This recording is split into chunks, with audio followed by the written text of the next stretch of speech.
राजधानी जयपुर स्थित राजस्थान विश्वविद्यालय में 2 दिवसीय वेद, विज्ञान और आध्यात्म के विषय पर गोष्ठी का आयोजन किया जा रहा है। इस आयोजन में देश प्रदेश से साधु संत पधारे हैं, जिनमें मुख्यतः आचार्य शंभुनाथ शास्त्री, राजस्थान संस्कृत विश्वविद्यालय के दर्शन संकाय के डीन भास्कर क्षोत्रिय और श्रोतागण भी इस संगोष्ठी में मौजूद रहे। गोष्ठी के आयोजन के मुख्य लक्ष्य पश्चिमी संस्कृति के प्रभाव को रोकना और वेदों के माध्यम से आध्यात्म के लक्ष्य को प्राप्त करना है। गोष्ठी का आयोजन ज्योतिष वेद वेदांग संस्कृत संस्था की अध्यक्षा आचार्य कीर्ति शर्मा ने किया। इस सिलसिले में हम राजस्थान विश्वविद्यालय पहुंचे और वहां के आयोजनकर्ता व अतिथियों से की खास बातचीत। ज्योतिष एक पुरानी विद्या है जो गणित के आधार पर चलती है और ये अपने आप में भी चमत्कार है। रही बाबा जो वो आध्यात्मिक दृष्टि से और पुराने समय में भी सब ऋषियों ने कहीं चमत्कार देखे हैं।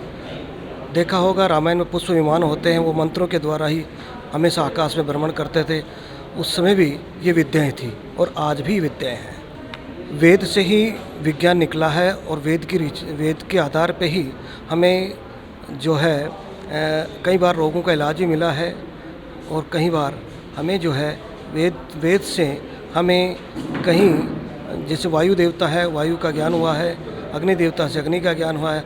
ऐसे कहीं सृष्टि में वो कहते हैं ना कि सकल पदार्थ है जगमाही, कर्महीन नर पावत नाही। कई संसार में ऐसी कोई दुर्लभ चीज़ नहीं है जो नहीं हो सकती।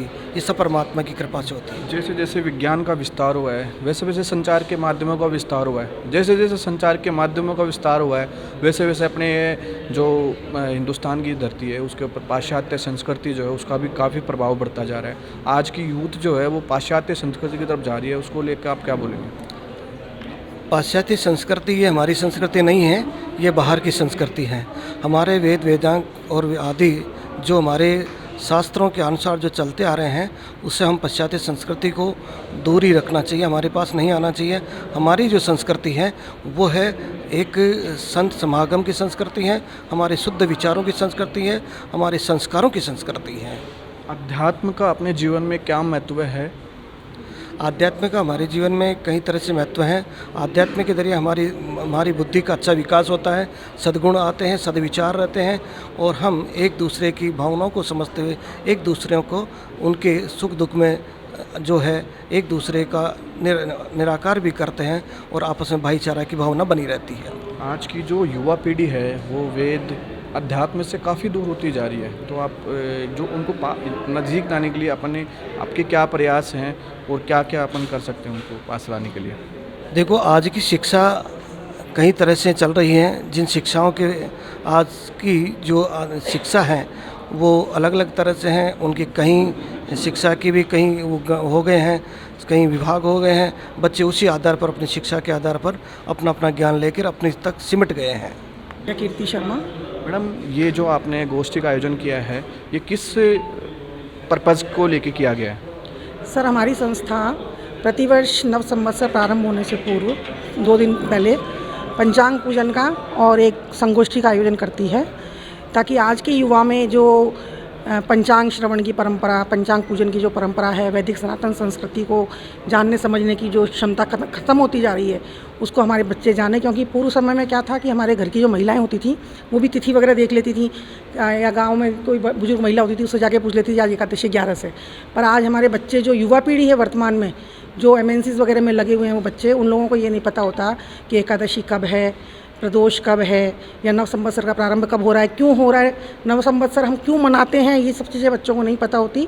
तो हमारी संस्था इसी क्षेत्र में काम कर रही है कि हम युवा वर्ग को इन सब चीज़ों के लिए जागृत कर सकें। मैम, जैसे जैसे विज्ञान का प्रसार हो रहा है, अपनी जो संस्कृति है उसके ऊपर भी पाश्चात्य संस्कृति का प्रभाव हो रहा है, तो उसको किस रूप में देखते हैं आप?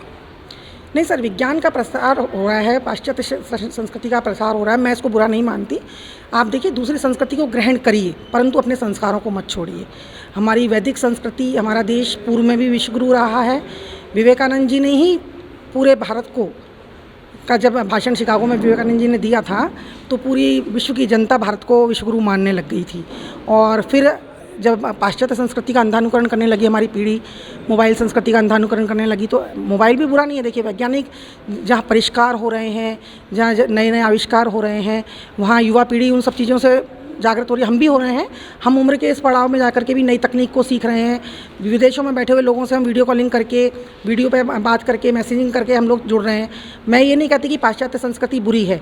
पाश्चात्य संस्कृति को ग्रहण कीजिए, लेकिन हमारी वैदिक संस्कृति को भी नहीं छोड़ना है। हमें उसको भी पकड़ के रखना है, क्योंकि वहाँ हमारी जड़ें हैं।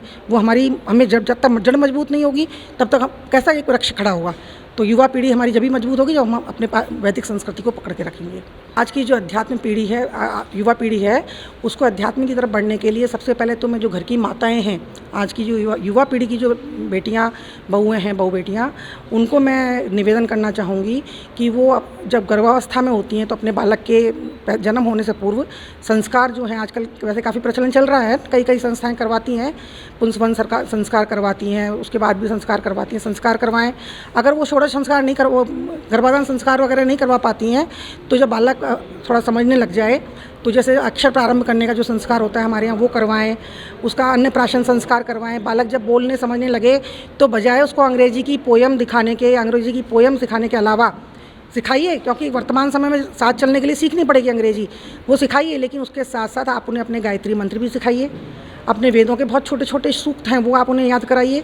तो मैं कह सकती हूँ कि निश्चित रूप से बच्चे की प्रगति भी अच्छी होगी, क्योंकि संस्कृत एक ऐसा विषय है जिसको पढ़ने से, संस्कृत को बोलने से आपकी याददाश्त बढ़ती है, आपके मस्तिष्क का विकास होता है। सर देखिए, ये संगोष्ठी किसी के ऊपर टिप्पणी करने के लिए नहीं है। मैं इससे बचना चाहूँगी, आप मुझे क्षमा करें। संतों का मैं स्वागत करती हूँ, सम्मान करती हूँ। धन्यवाद। देश और दुनिया की हर बड़ी खबर के लिए सब्सक्राइब करें नवतेज टीवी और पल पल के अपडेट्स के लिए बेल आइकन को दबाना ना भूलें, क्योंकि आपकी खबरों का भरोसेमंद साथी है नवतेज टीवी।